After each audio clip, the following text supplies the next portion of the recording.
Agus inis bólam gléachar Commissioner Cúnta an Garda Síochána í bhail cuireacht agratha agus tromchúsach cuireadh thuairteach caintúirí inniu. So now I would like to call on an Assistant Commissioner of Garda Síochána in charge of organising serious crime, John O'Driscoll, to introduce this morning's speakers. Thank you.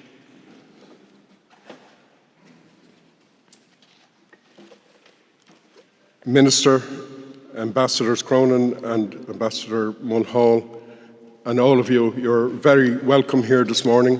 Céad míle fáilte. And the theme of this event is cooperating at an international level in protecting communities from organised and serious crime.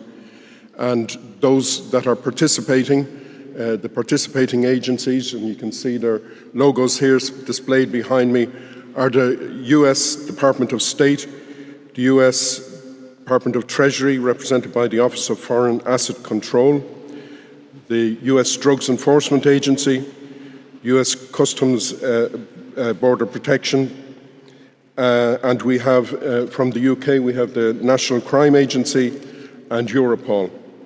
And the first person who is going to speak this morning is Ambassador Claire Cronin, who is the Ambassador of the United States to Ireland and represents the Department of State.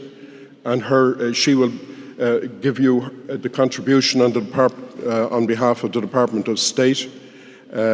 Contribution being the important word, as you will see in what she is about to deliver to this initiative. Thank you, Ambassador.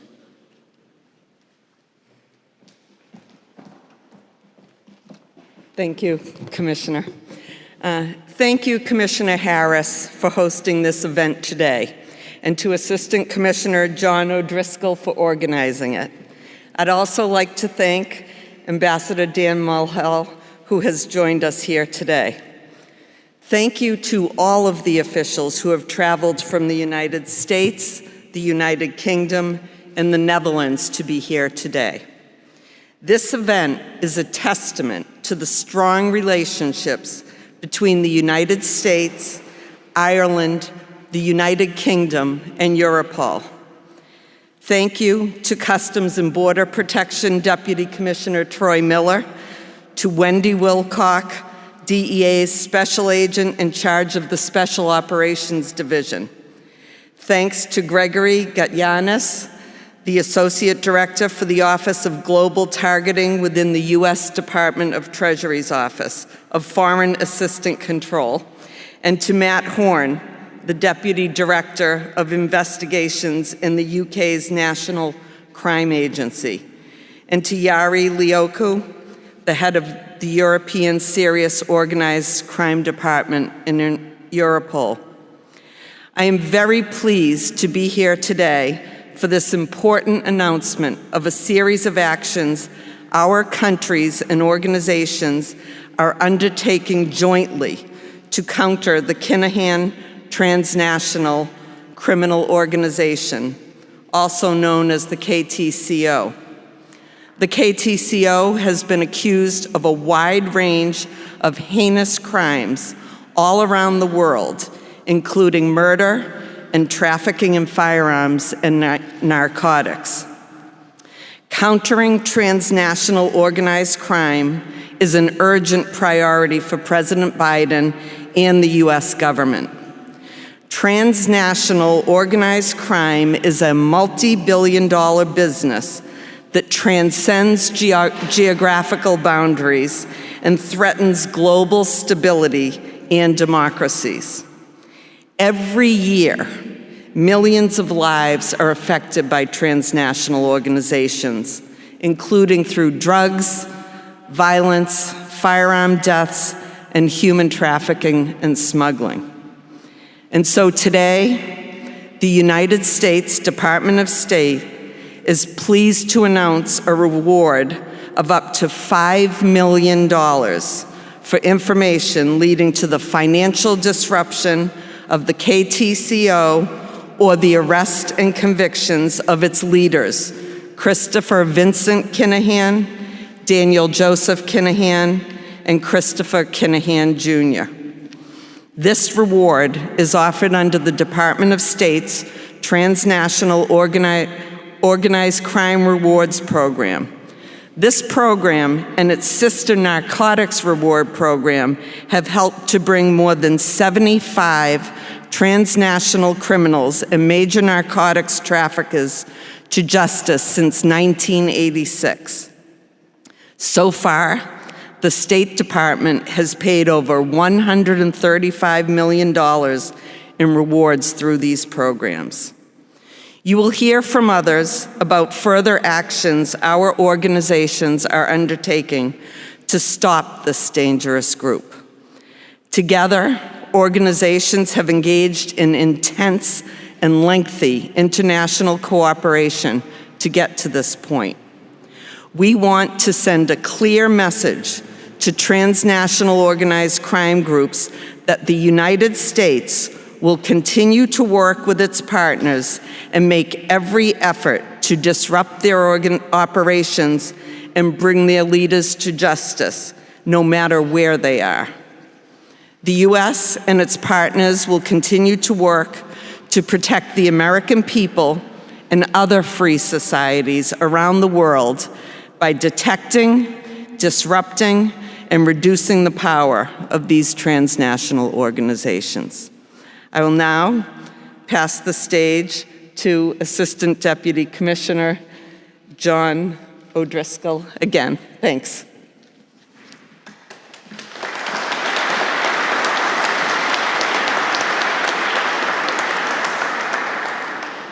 Thank you very much, Ambassador.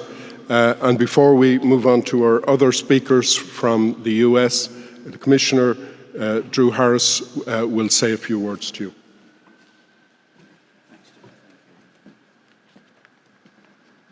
Minister, Ambassadors, Garda and international colleagues, on behalf of Garda Síochána, Ireland's National Police and Security Service, I want to thank you for joining us here in Dublin today. Today is a landmark day in the fight against organised crime and in particular against the Kinahan organised crime gang. What you've heard already and what you will hear today is the culmination of years of hard work and dedication, resulting in a series of very significant enforcement measures that will deal a heavy blow, if not a crippling blow, to the Kinahan organised crime gang. It is a demonstration of the strength of resolve amongst all of us to put an end to a gang that has caused so much destruction and death here and abroad. This organised crime gang started life as South inner city Dublin drug dealers, but has grown over the decades to become a transnational crime cartel involved in a wide range of criminality that is estimated to have generated over €1 billion for them. All of it leaving countless victims of violence and addiction across the world in their wake. And since the violent and tragic events of the Regency Hotel in 2016, and Garda Síochána has made it a priority to systematically degrade and dismantle this gang. We have arrested many of their key figures, leading to their prosecution and imprisonment. But we've also known for a long time that the Kinahan crime gang does not just operate here in Ireland, but that it has spread its criminality across the world. And we also are aware that Garda Síochána could not alone dismantle this group. On being appointed Garda Commissioner in 2018, one of the first briefings I received related to this particular crime gang. Assistant Commissioner John O'Driscoll briefed me on a plan he was advancing with major law enforcement agencies in the US, UK and Europe to not only tackle this organised crime gang here in Ireland, but also in some of their key areas of operation internationally, all with a particular emphasis on cutting off their revenue streams. And this initiative being launched today reflects the outcome of much discussion and action by the stakeholders present on how best to tackle organised crime groups with a global reach, such as the Kinahans. And today we see this internationally coordinated plan come to fruition. I want to sincerely thank all of our partners here today for their commitment and dedication. They've all shown huge determination in our joint fight against the Kinahans. and my sincere thanks to each of you and your teams for this incredibly important work. It should also be said that this is only the first phase of this initiative. Other law enforcement agencies in Northern Ireland, Spain, the Netherlands and Australia have already greatly assisted us in our work in tackling the Kinahan crime gang, and will undoubtedly participate in the next phases as they unfold. And while most of the Kinahan leadership is now behind bars, it is true that some of the apex of the organisation is located in jurisdictions without extradition treaties to this country. To them, I would say, you can run, but you can't hide from justice forever. And from today, they will be running low on money, friends, and influence.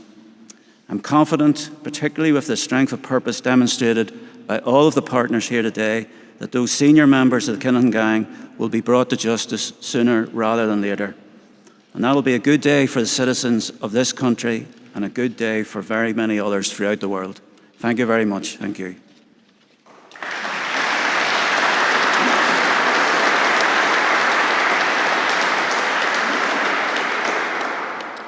Thank you very much, Commissioner.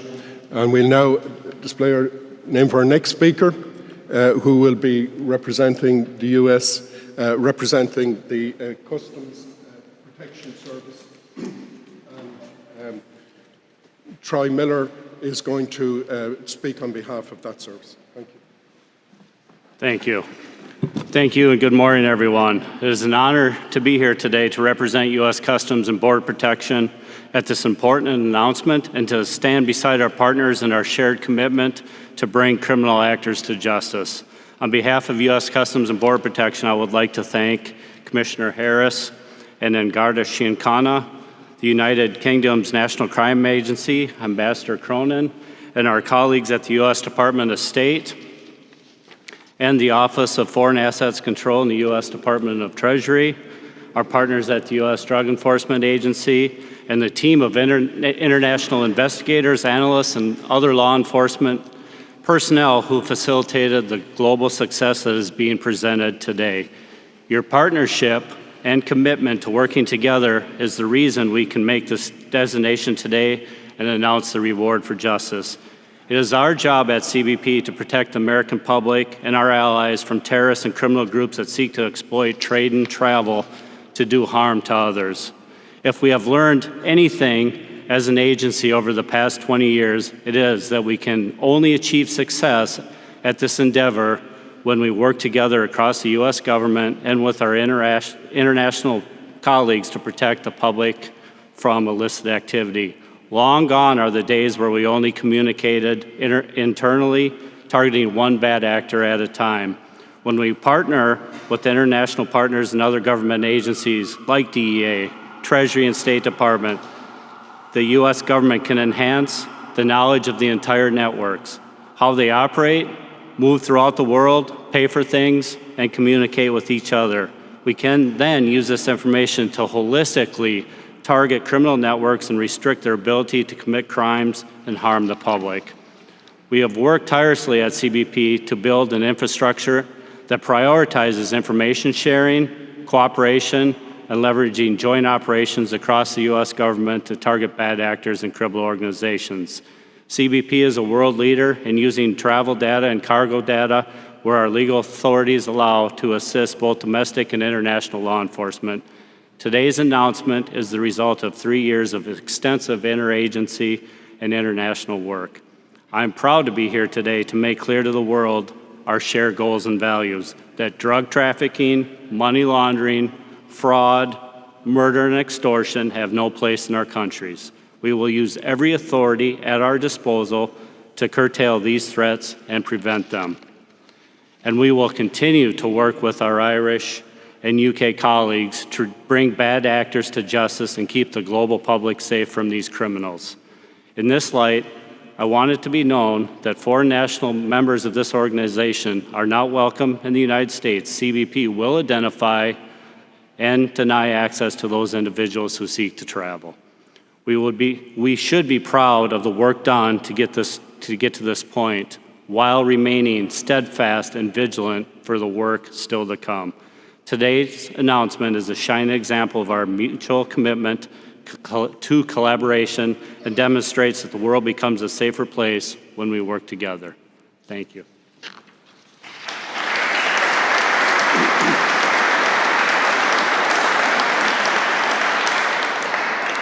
Thank you very much, Mr. Miller. And our next speaker will speak on behalf of the Office of Foreign Asset Control of the U.S. Department of Treasury. And our speaker is Gregory Gajanis, Associate Director, Office of Global Targeting. Gregory. Good morning, everybody. Thank you for joining us. On behalf of the U.S. Department of the Treasury, it is an honor to be here in Dublin this morning and to stand with all of these law enforcement professionals on this very special occasion. Let me begin by thanking you, Commissioner Harris, and the Garda Síochána for the work and dedication that brought all of us here today. Thank you, Ambassador Cronin, and for our longtime partner, the National Crime Agency and Europol. Financial sanctions have been in the news quite a bit lately, and for good reason.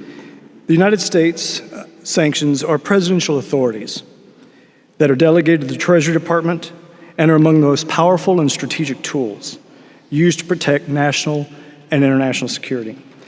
They are reserved for the enemies and adversaries that pose an extraordinary threat to the foreign policy, national security, and economy of the United States and to those of our partners and allies around the world. The U.S. Department of the Treasury believes in the warranted, strategic, and judicious use of sanctions. Warranted that there is an ongoing threat or an imminent crisis that warrants this powerful tool. Strategic, that sanctions have a clear and intended and achievable goal. Judicious, that they are to protect the integrity of sanctions, that they are to prevent the harm to innocents, and that sanctions are reversible, and that we swiftly delist sanctions from people when the legal basis no longer applies. So indeed, sanctions are strong, but they are strongest when carried out with allies. For years, Treasury and OFAC have partnered with many countries to combat a wide array of global threats, from weapons of mass destruction to terrorism to corruption to Iran to North Korea, and everything in between that threatens the populations. But of all of these threats, none have a more devastating effect on the daily lives and the communities of everyday citizens than transnational organized crime. I'm proud that Treasury has forged a new partnership and an enduring partnership with the Garda Síochána to combat one of this country's most violent transnational criminal organizations. The Kinahan criminal organization got its start right here in the streets of Dublin. In the late 90s, and over 2 decades, evolved into a global criminal enterprise with tentacles stretching around the world into multiple countries and engaged in drug trafficking, firearms trafficking, and even murder. Since 2016, the Kinahan organization has waged a bloody war with another criminal gang in Ireland and Spain and has left many dead, including innocent bystanders, and terrorized civilian populations along the way. Now based in the United Arab Emirates, the Kinahan organization continues to operate in Ireland, the UK, and Spain. So as of today, Treasury has imposed sanctions on 7 of its leaders and 3 companies related to it. First off, we're designating the Kinahan transnational criminal organization itself. Christopher Kinahan Sr., the founder and leader of the organization. Daniel and Christopher Kinahan Jr., the sons of the founding leader who oversee the organization's drug trafficking activities, including the supply of illicit drugs into Ireland and the UK. Ian Thomas Dixon, currently based in Dubai, has overseen drug-related payments to the organization and the facilitation of bulk currency within Ireland and the UK. Sean Gerhard McGovern, also based in Dubai, and is believed to be a close advisor to Daniel Kinahan on all criminal activities and manages its communications. Bernard Patrick Clancy, based in Dubai, and is a key organization member who distributes wages and payments for the organization. John Francis Morisse is based in Spain. He's involved in money laundering and has served as the organization's enforcer and facilitator of illicit drug shipments from South America. The three companies the U.S. Treasury has sanctioned today are Nero Drinks Company Limited, is owned and controlled by John Morrissey, whose wife is the company's primary stockholder. Morrissey gave a significant portion of this business to Daniel Kinahan to compensate for illicit drug shipments. Hupo Sports LLC is owned or controlled by Ian Dixon and is a 49% shareholder, and it receives 80% of the payment's profits and holds executive power over the entire company. And Dushao General Trading LLC is owned and controlled by Daniel Kinahan. So as of today, the Kinahan Transnational Criminal Organization joins the ranks of Italy's Camorra, Mexico's Los Zetas, Japan's Yakuza, and Russia's thieves-in-law. Also, as of today, the result of these sanctions, these individuals are immediately severed from the U.S. financial system, and any assets or property under U.S. jurisdiction are immediately blocked at this moment. I want to thank Commissioner Harris, an assistant, and the men and women of the Garda Síochána for the work they have done in this organization to protect the men and women around the world, but especially here in Ireland. But above all, I do want to recognize Assistant Commissioner John O'Driscoll for being the driving force behind this investigation.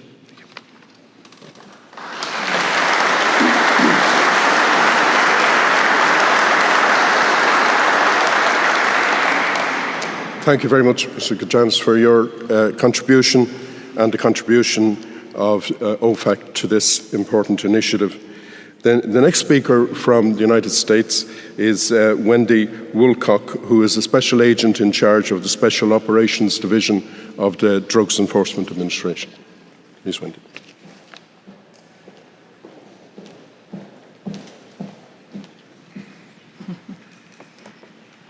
Good morning, and thank you, Assistant Commissioner O'Driscoll, for that kind introduction. As the Special Agent in charge of the Special Operations Division for the Drug Enforcement Administration, I have the honor and privilege of representing the men and women of the DEA today. I would like to begin today by first thanking Commissioner Harris and Ambassador Cronin for the invitation to represent DEA alongside this elite, dedicated group of public servants and international law enforcement partners. I stand before you as a member of the international law enforcement community, pledging our continued commitment to relentlessly pursue, investigate, and bring to justice members of the Kinahan organized crime group, specifically Christopher Vincent, Daniel, and Christopher Jr., all of whom have been added to the Department of State's reward program and designated by our partners from the Office of Foreign Asset Control. This joint designation amplifies the strength of a unified international law enforcement effort to hold the Kinahans and their affiliates responsible for the harm they have caused the people of Ireland, the United Kingdom, the United States, and others globally. The Kinahans' desire to self-promote and gain wealth, notoriety, and power is the driving force behind their illicit activities, to include drug trafficking and money laundering. For years, they have used intimidation, influence, and money to destroy towns by pouring drugs into the impoverished streets. They prey and profit from the addicted while living lavish lifestyles in Dubai. Transnational criminal organizations such as the Kinahans transcend international boundaries to generate revenue and elude law enforcement authorities. Additionally, they rely on their extensive criminal networks to conceal and conduct criminal activities. Simply stated, they work together against law enforcement. However, The bond of the badge is strong, and the oath of the office is sincere. And today you are witnessing a group of international law enforcement partners working collaboratively to leverage international laws, sanctions, and expertise for the sole purpose to uphold the oath of office and their duty to protect and serve. We will continue to work diligently with strength and compassion for the people we vow to protect, our country, our people, and most importantly, our children. In closing, I respectfully request that you submit any information you have which may lead to the financial disruption and/or arrest of the criminal Kinahan organization to kinahan@tcotips@dea.gov. I can promise you that the dedicated law enforcement and intelligence analysts present today will all work aggressively and tirelessly to follow up on every lead submitted to bring the Kinahan organized crime group to justice. Thank you.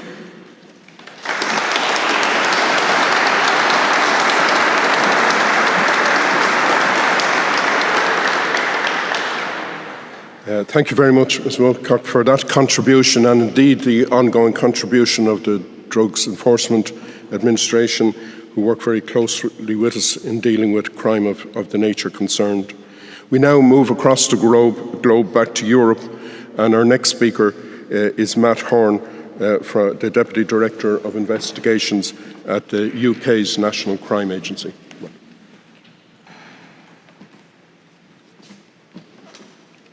Good morning. Thank you to our hosts and thank you to all of the partners present here today. I'm Matt Horn and I'm a Deputy Director of Investigations in the National Crime Agency. The National Crime Agency targets criminals operating at the high end of high harm. Those who are the most violent, seek to cause the most harm to the UK, those who exploit the vulnerable, dominate communities, and undermine our economy. Members of the Kinahan organised crime group fall into all of those categories. The NCA and our partners have pursued the Kinahans and their criminal associates across the world over many years. We have carried out operations against the Kinahans themselves, which resulted in the seizure of a London property and a Bentley in 2011, belonging to Christopher Kinahan Sr., using civil recovery powers. We have targeted their most trusted associates, including the head of their UK network, Thomas Kavanagh, and also James Mulvey. The Kinahan organised crime group have transcended international boundaries, distributing multi-million-pound shipments of cocaine and heroin throughout Ireland, the UK, and mainland Europe. They have also been engaged in firearms trafficking and money laundering. It's estimated their illicit empire is worth over £1 billion. The National Crime Agency and our partners have seized dozens of firearms, including machine guns and automatic rifles. We have utilised our international network of officers to target this group and have shared intelligence with our overseas partners that has disrupted the group's activities. Our officers and our partners have prevented 8 threats to life. That's murders and serious violence on the streets of the UK and elsewhere, by sharing intelligence with our trusted law enforcement partners. However, we know the group is responsible for more than a dozen murders and many more attempted in Ireland, Spain, and Turkey. NCA operations, which led to the recent conviction and imprisonment of Thomas Kavanagh and his associates, as well as James Mulvey in 2018, have dealt significant blows to this crime group. However, despite our collective successes over the years, the Kinahans have managed to evade capture by going to extreme lengths to ensure that they are far enough removed from the criminal activities. They use trusted associates to run the day-to-day operation, and they enhance this position through their use of violence, intimidation, and threats. The crime group have the wealth and resources to frustrate law enforcement efforts using corruption, and they have received training in anti-surveillance and intelligence techniques. This has enhanced their ability to stay under the radar. They've also sought to locate themselves outside of Ireland and the UK to frustrate our efforts. Together, we had to find a different approach, and therefore, working with our partners, National Crime Agency investigators, were part of meetings with the Office of Foreign Asset Control, housed within the US Department of Treasury, and representatives from the US Drugs Enforcement Administration to discuss taking on this crime group as a designation target. The collaborative international effort included in particular key partners and Garda Síochána, as well as European law enforcement partners and all the partners from the US today, to ensure a coordinated international effort. Since that time, the National Crime Agency, working with all of our partners here, have submitted material to OFAC and US law enforcement bodies. This highlights the serious and organised criminality the crime group is involved in and linked to. As a result of the sanctions imposed today, which have cut them off from the global financial system, this will be a huge blow to the Kinahans. Their bank accounts have been frozen and funds within them inaccessible. This group thought they were untouchable, but this shows that we will explore every opportunity available to disrupt their criminal activities, and we will not stop here. It doesn't matter how long it takes. We will ensure that those responsible for flooding our streets with drugs and firearms, laundering the proceeds of crime, inflicting violence, and being involved in murder are held to account for their actions. Thank you.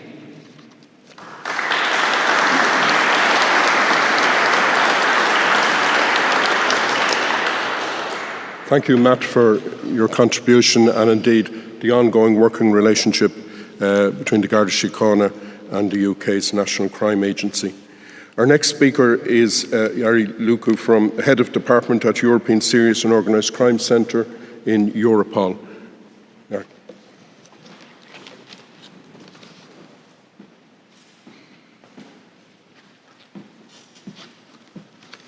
Thank you, Chair. Ladies and gentlemen, firstly, I would like to thank the Irish, US and UK authorities for the excellent cooperation in this important investigation. Europol's key task is to provide operational support for the Member States and other operational partners authorities when conducting investigations on serious and organised crime, including also terrorism.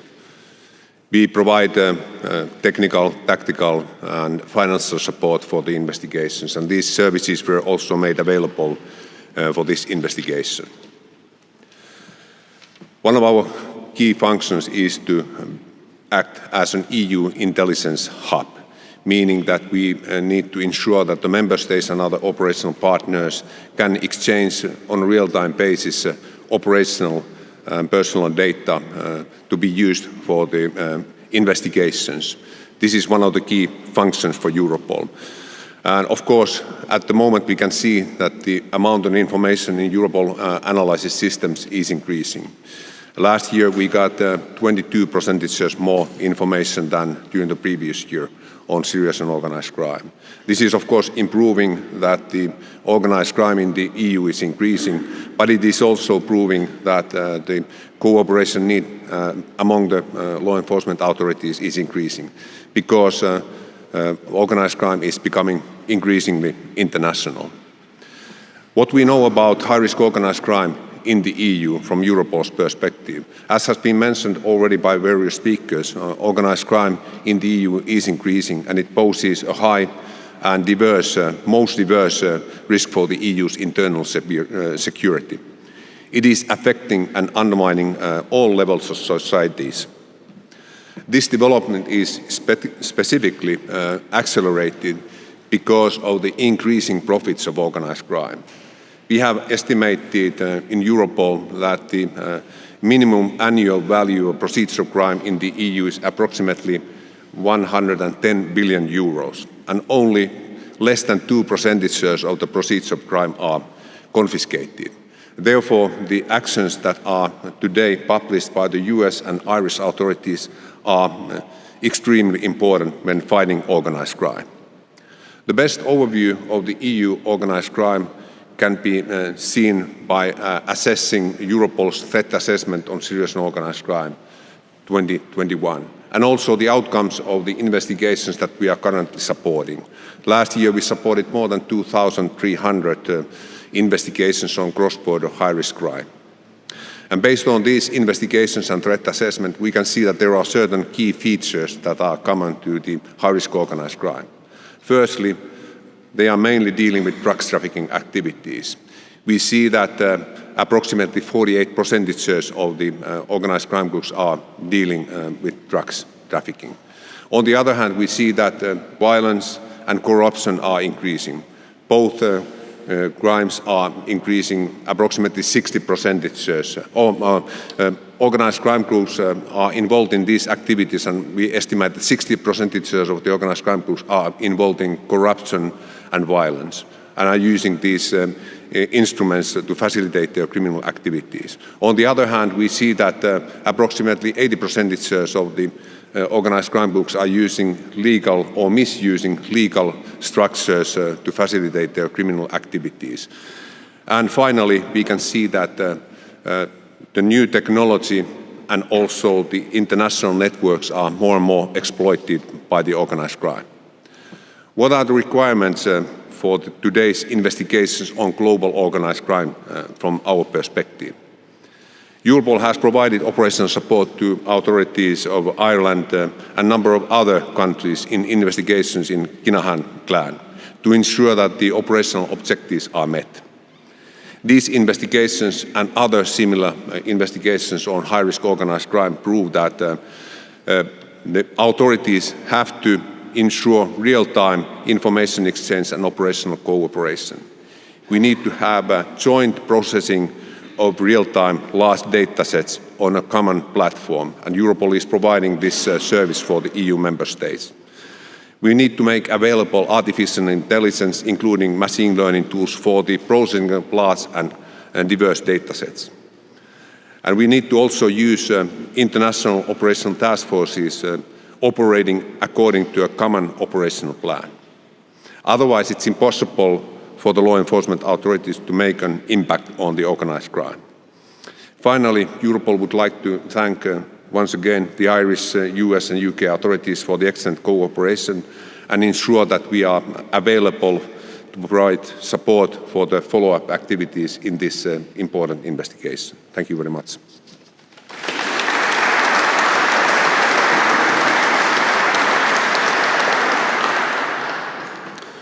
Thank you very much, Ari, and thank you for the ongoing support from Europol, which will be very important as we further our actions into the future in relation to the Kinahan organised crime group.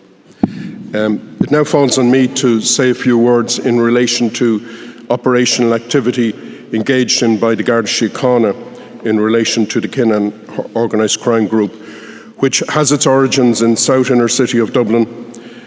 Consequently, those that are considered to have established the OCG and others believed included in its membership have been the focus of attention of the Garda Síochána over many years. However, while the Kinahan OCG remained based in Dublin in earlier years, its leadership is believed to have since moved to the UAE after a period in which they were located in Spain. Since leaving Ireland, it is believed they have expanded to the extent that the OCG operates at a global level and has accumulated wealth that may well exceed 1 billion. Criminal organisations of such size frequently display a level of power derived from their wealth, which renders them aspects of their criminal activity potentially outside the reach of any one law enforcement entity or indeed any one nation. It is accepted at an international level to tackle in a meaningful way criminality associated with organised crime groups of this nature requires cooperation involving participation by law enforcement entities of a number of jurisdictions, which has resulted in this event here today.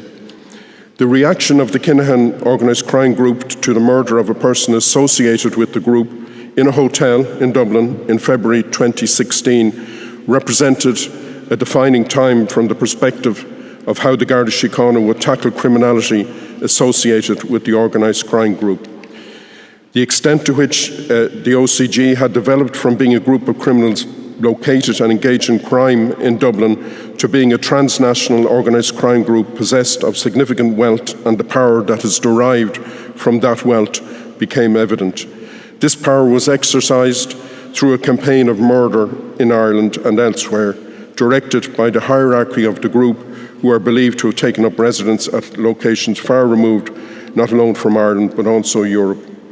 Those within the Garda Síochána tasked with tackling organised and serious crime in Ireland reacted by concluding it would be insufficient to merely react to each incident of criminality associated with the organised crime group as it would occur. A decision was made to set a target of totally dismantling the organised crime group, which it was accepted would require particular focus on those at the apex of its hierarchical management structure. Success, it was considered, would require seizing the product in which the Kinahan organised crime group trade, the firearms to which they have access and use to murder and inflict harm, and cash and other commodities that represent the proceeds of their criminal activity. The identification in 2017 of a warehouse in Greenogue Business Park, Dublin, which appeared to be a legitimate transport business, but in fact was used to hold an arsenal of weapons for use at short notice by the Kinahan organised crime group, represented an important achievement for the Garda Síochána. The Garda National Drugs and Organised Crime Group, assisted by our emergency response unit, entered that premises on the 24th of January of that year and found 17 firearms, including pistols, revolvers, a submachine gun and an AK-47 style assault rifle. A number of the handguns were primed, armed and ready for use. The search also located silencers, tracking devices and more than 4,000 rounds of ammunition, with additional ammunition found in a secret compartment in a van parked nearby. Those arrested, charged and convicted received sentences of up to 10 years. While sentencing those convicted, Mr. Justice Hunt said that the weapons represented enormous potential for death and destruction, and that it was a lethal arsenal stored for the purpose of organised and very serious organised crime. The Garda Síochána, through the Garda National Drugs and Organised Crime Bureau, supported by the Garda National Crime and Security Intelligence Service, placed a particular focus on intervening in threat-to-life incidents organised by the hierarchy of the Kinahan organised crime group, intended to result in murder of those that were considered to represent a threat to the group. This task set was not only to locate the firearms that would be used, but also to identify those tasked with using the firearms to kill and to gather sufficient evidence to achieve convictions arising from the criminality involved. On a total of 46 occasions, the Garda Síochána intervened in threat-to-life incidents believed organised by the Kinahan organised crime group, preventing almost certain murder in many cases. Intended hit teams were identified, placed under surveillance and apprehended in circumstances where intention to murder could be proved to the satisfaction of the criminal courts. A total of 22 persons have been convicted arising from intervention in these threat-to-life incidents. 2 attempts to murder one particular intended victim were identified and resulted in the conviction of 7 people. 9 people received sentences of 12 years or more, with 1 person sentenced to a term of 20 years. A Taurus 99mm pistol was seized in the course of an intervention relating to a particular attempt to murder, while firearms including a Marikov pistol, Beretta handgun and a Smith & Wesson revolver were seized in the course of another such intervention. A total of 13 people were convicted arising from particular firearms-related offences. Unfortunately, a number of murders believed linked to the Kinahan organised crime group occurred in the 3 years immediately following the incident at the Regency Hotel. However, investigation units within the Garda Síochána located within the Dublin Metropolitan Region identified a total of 12 suspects who were arrested, charged and subsequently convicted of criminal offences. A total of 7 received a sentence of life imprisonment, having been charged with murder. One particular murder associated with the Kinahan organised crime group occurred in Spain in 2015. The murder was investigated by law enforcement authorities in Spain, who were provided with significant assistance by the Garda Síochána. The Spanish investigation resulted in the arresting and charging of a person who was subsequently convicted of murder and sentenced to 20 years, while he received an additional 2 years for illegal weapons possession. Controlled drugs with an estimated street value of almost 20 million linked to the Kinahan organised crime group have been seized in the course of investigations undertaken by the Garda Síochána through the Garda National Drugs and Organised Crime Bureau, in many cases in conjunction with our Revenue Commissioner's Customs Service. The investigations have given rise to the charging of a total of 17 people who were subsequently convicted in respect of drug-related offences. Targeting wealth amassed by the Kinahan organised crime group has resulted in seizures of numerous quantities of cash by the Garda National Drugs and Organised Crime Bureau, totaling 7.5 million. Associated investigations have resulted in the conviction of 17 people arising from money laundering-related criminal charges. The Criminal Assets Bureau is another important element of the armoury of the Irish state in tackling criminal activity, in particular serious and organised criminal activity. The CAB seeks to deny and deprive criminals of assets acquired through criminal conduct. Last week in the High Court in Dublin, the Criminal Assets Bureau seized what is described as a luxury gated home situated in County Dublin, which the court was informed was under the control of the Kinahan organised crime group. In the course of court proceedings, the Criminal Assets Bureau offered evidence of financial transactions to the extent of 4.5 million involving members of that organised crime group. The case stands adjourned to next month so that the court can receive an update on intended service orders on both Daniel Kinahan and Thomas Kavanagh, identified to the court as fulfilling a management role within the organised crime group. The Garda Síochána, through the Garda National Bureau of Criminal Investigation, is undertaking investigations related to suspected use by members of the Kinahan organised crime group of fraudulently obtained genuine passports. Criminal proceedings have commenced arising from the obtaining and use of particular passports, and those cases are progressing through the courts. The Garda Síochána continues to progress a number of investigations relating to criminal offences believed associated with the Kinahan organised crime group, and looks forward to working with the law enforcement authorities in other jurisdictions, including the US, the UK and with Europol, in gathering all available evidence required to ensure commencement of criminal proceedings. One such investigation recently gave rise to the Director of Public Prosecutions here directing the commencement of criminal proceedings. Consequently, a European arrest warrant was recently issued in respect of a particular suspect whose movements we are monitoring, but the locating of whom is a matter in respect which we would appreciate any available assistance. In this regard, anyone who has knowledge of the current whereabouts of Sean McGovern, who is subject of a European arrest warrant, we would request him to contact the Garda Síochána. The offences in respect of which the European arrest warrant has issued include murder and a number of organised crime-related offences. In recent days, the Garda National Drugs and Organised Crime Group has undertaken a number of searches targeting persons suspected to be associated with this organised crime group, who it is believed are engaged in drug trafficking, money laundering and related criminal activity. This particular phase of investigation arose as a consequence of 3 particular premises being identified as associated with the organised crime group. Searches were undertaken over the past few days and a number of mobile communication devices, quantity of cash, relevant documentation, and 4 vehicles were seized.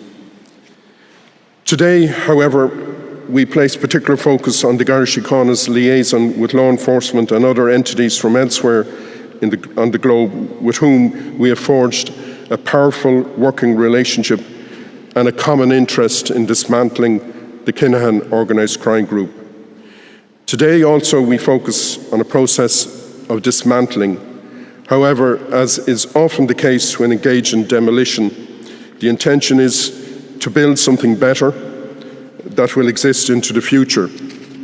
The ambition is through dismantling the evil edifice of crime within communities across the globe, including in Dublin, we will contribute to rebuilding the communities as places that will be less likely to experience the tragic consequences of organised crime groups. I suppose in conclusion, I'd just like to say it was perhaps at one time viewed as overly ambitious plan to achieve a gathering such as this with contributions to the task in hand of the nature that have been described. We in the Garda Síochána are very grateful to all who have engaged in this joint venture. A number of years ago, in the political world, the phrase Berlin or Boston was coined around a debate about where business is done. In our case, it has been a case not so much of Washington or The Hague, but rather Washington and The Hague. In a career of over 40 years in law enforcement, I have witnessed numerous examples of exceptional policing and law enforcement. However, in the course of this venture and the contributions of so many people involved has exceeded my expectations. With each of the entities present here today, I've witnessed, or in each of the entities present here today, I've witnessed the most exceptional levels of professionalism, hard work and dedication to purpose. And to all of those who opened doors to us, including on Pennsylvania Avenue, we welcome you all here and thank you for that welcome that you gave to us, and a very big thank you for your contributions here today, but particularly to the personnel, teams of personnel within each of the entities represented here today, who are the engine that produced the material that has allowed for the initiatives that we have spoken about to take place. We say thank you very much. And indeed to the personnel within the Garda Síochána and the Garda National Drugs and Organised Crime Bureau in particular, headed by Detective Chief Superintendent Seamus Boland and earlier by Detective Chief Superintendent Angela Willis, along with Detective Superintendent David Gallagher. Your contribution and your team's contribution is thoroughly exceptional. We are very grateful. I would also like to say thank you very much to Ambassador Mulhall, who on our visits to Washington was so gracious in assisting us in many ways, a person who I met many years ago when dealing with the consequences of the East Asia tsunami, when he was the ambassador in Kuala Lumpur and I was heading the recovery team that was sent by the Garda Síochána. Thank you very much for your assistance. Thank you very much to the Commissioner for his support and to Deputy Commissioner Anne-Marie McMahon, and not just for having faith that this initiative could be brought to the stage it is brought to today, but also by extending our international liaison team, delivering people to Washington and elsewhere who have proved invaluable also in bringing this initiative to this position today. And thank you all for being here and listening to us, and I hope it puts faith in all concerned of the power of this group who are tasked with tackling an organised crime group. Again, thank you very much, and I hand over to Liam here.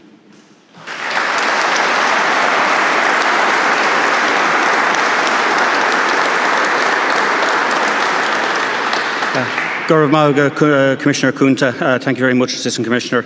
Anish tugamid shug Garrett kun sus Garrett biog kun ligon de quid dornina or tug a querid over mocked aganshin lanat meach session kesnagas fragra.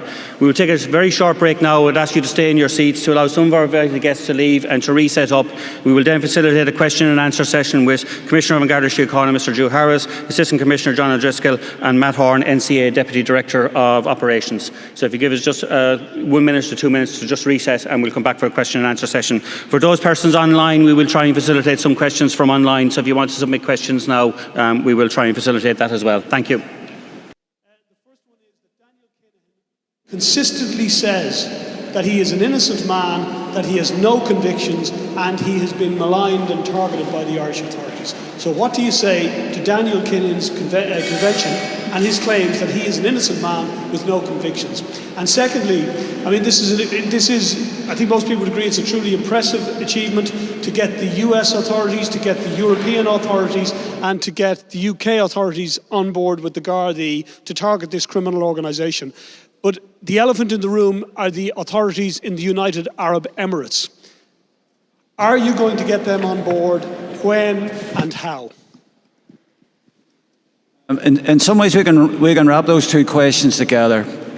If you look at today and the legal instrument that has been introduced by OFAC and the process of investigation, inquiry, the production of evidence not only by ourselves but by US law enforcement and the huge investigative effort that they've engaged in, the information supplied by our colleagues in the National Crime Agency, the information supplied by Europol, the huge weight of information and evidence that was provided that has arrived at this point where individuals and 3 entities have been sanctioned. And so our investigations carry on. We are building a case in terms of presenting a case then to the Director of Public Prosecutions. But I would say of today, what was implicit before and what some individuals could choose to ignore is absolutely explicit. If you deal with the individuals who are sanctioned as part of the Kinahan organised crime gang, you are dealing with criminals engaged in drug trafficking and indeed, as we've seen here very tragically in Ireland and also in Spain, murderous feuds who will resort to vicious actions and up to including murder. And I think in saying that this is now explicit, this is also explicit then to the authorities in the UAE as well.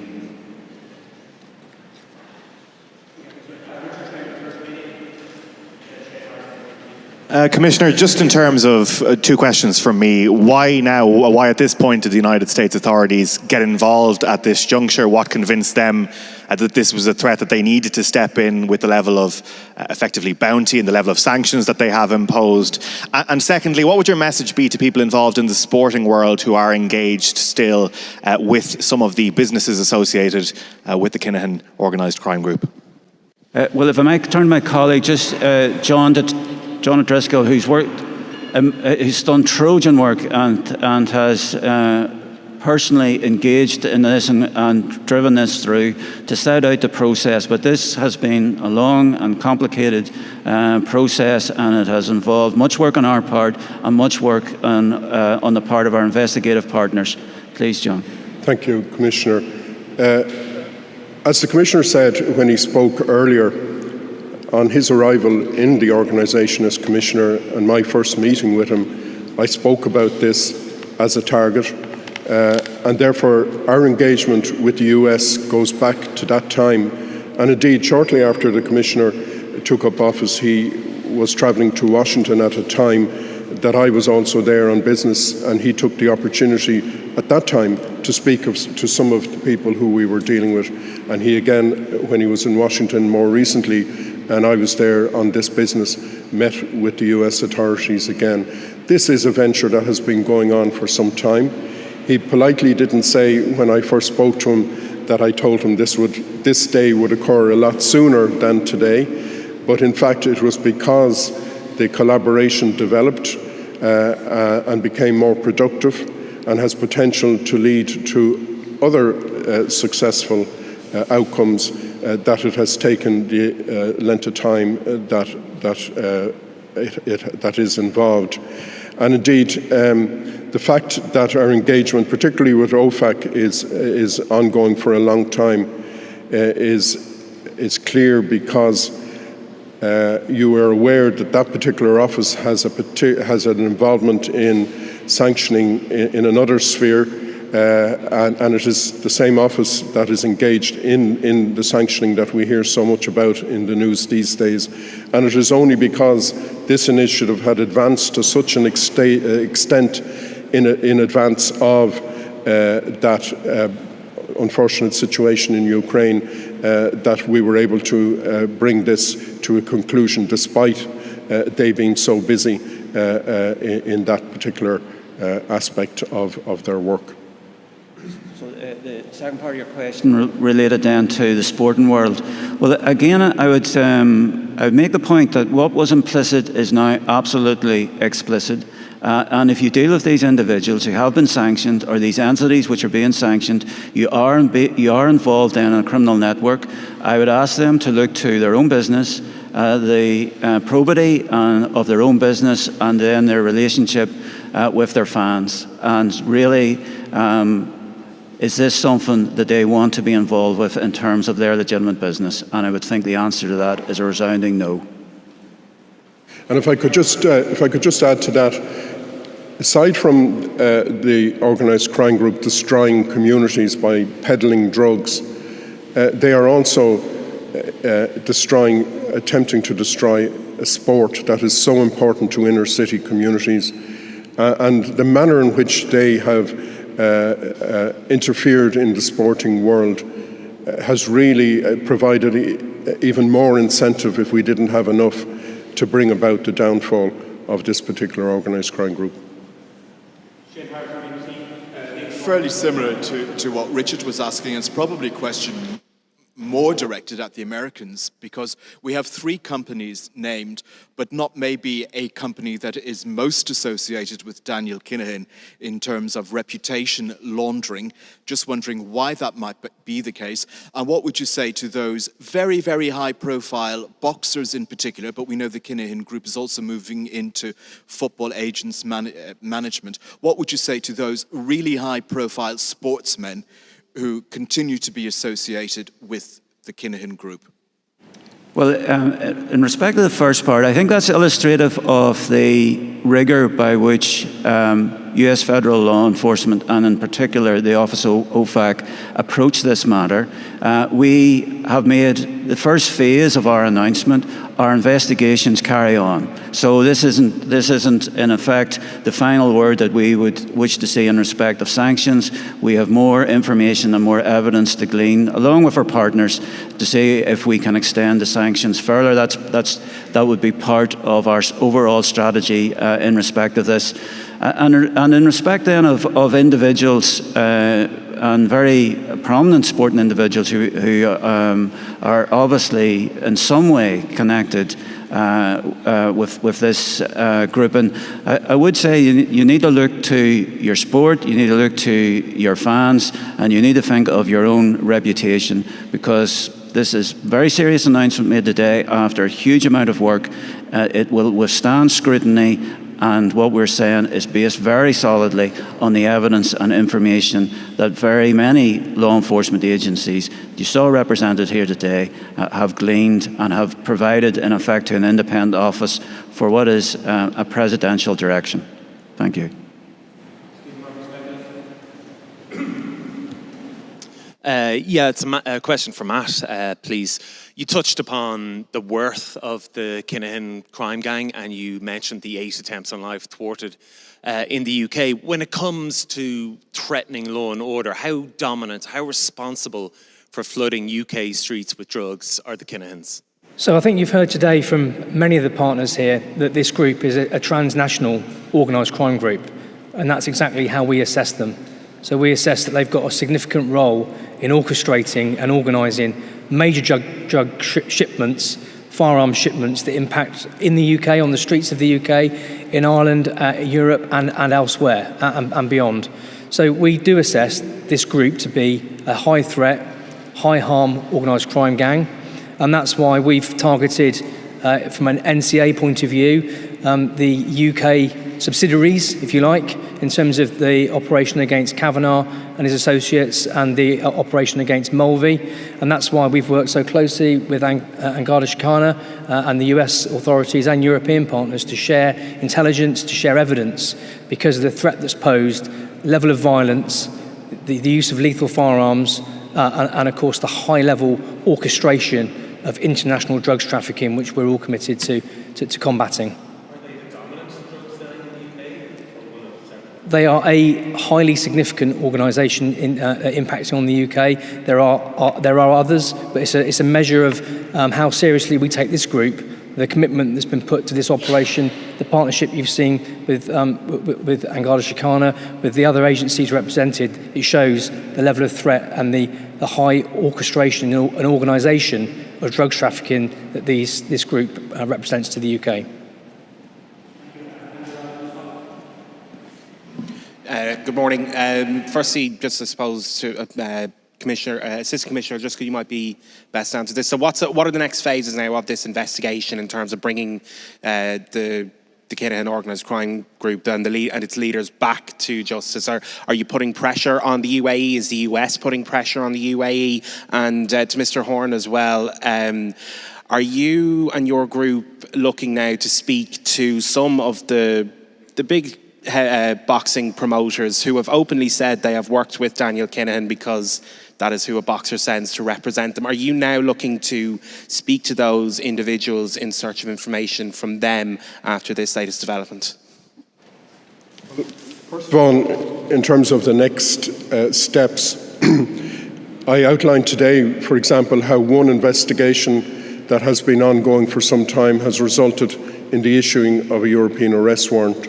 And there are other investigations which we are progressing, bearing in mind that I have said clearly all along that our targeting is mainly on the apex of this organised crime group. Those investigations progress. We continue to gather evidence and will continue to engage with the Director of Public Prosecutions who will adjudicate whether there is enough evidence to prefer charges as time progresses.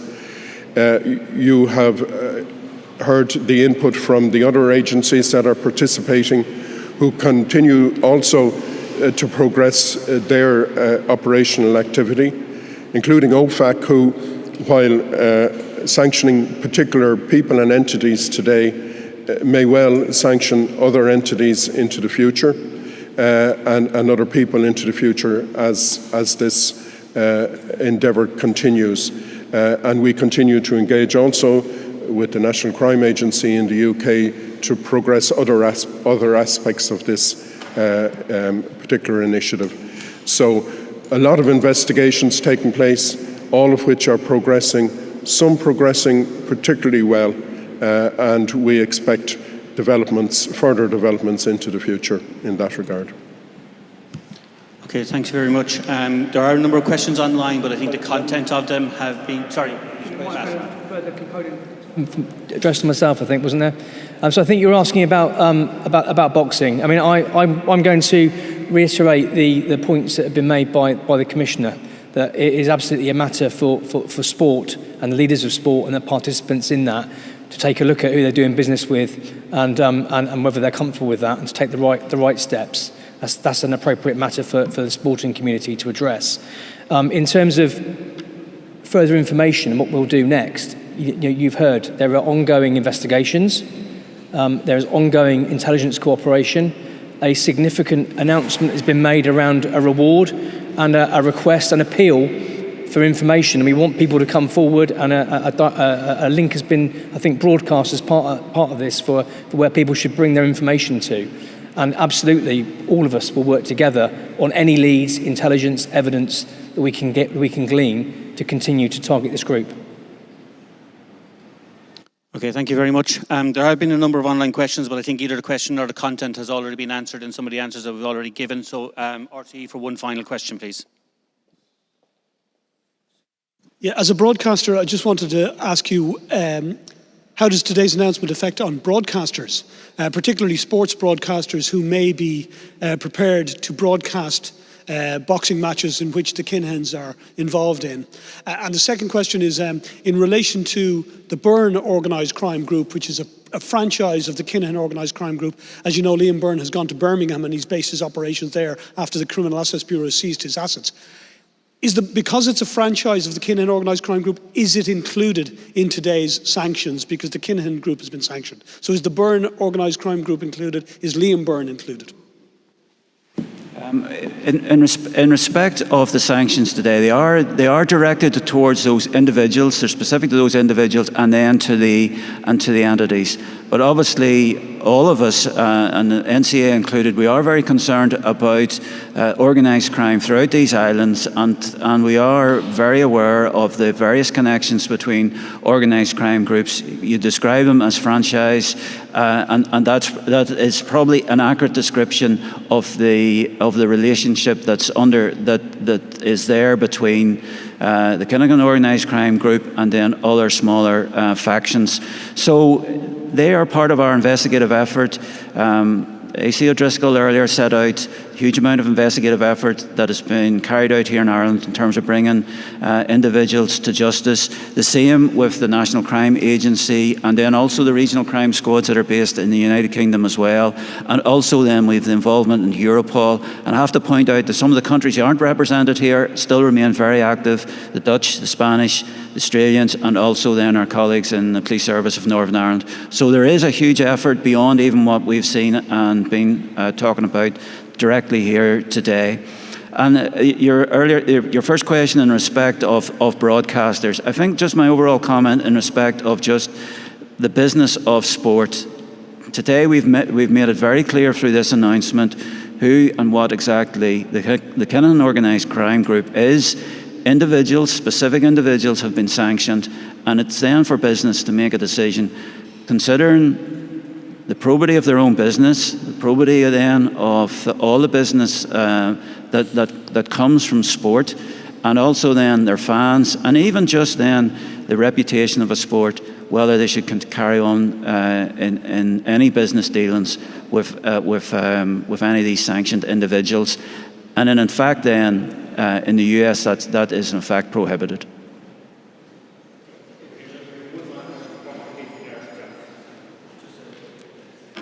Two-parter, Commissioner and Assistant Commissioner. What would you say directly to people here, Commissioner, about the $5 million reward that's available? What would your appeal be to people here? And then, Assistant Commissioner, do you have any concerns? There's almost 80 members, associates of the cartel in prison. Have you got concerns in the coming years a large number of those will be released and the potential to rejuvenate the cartel here?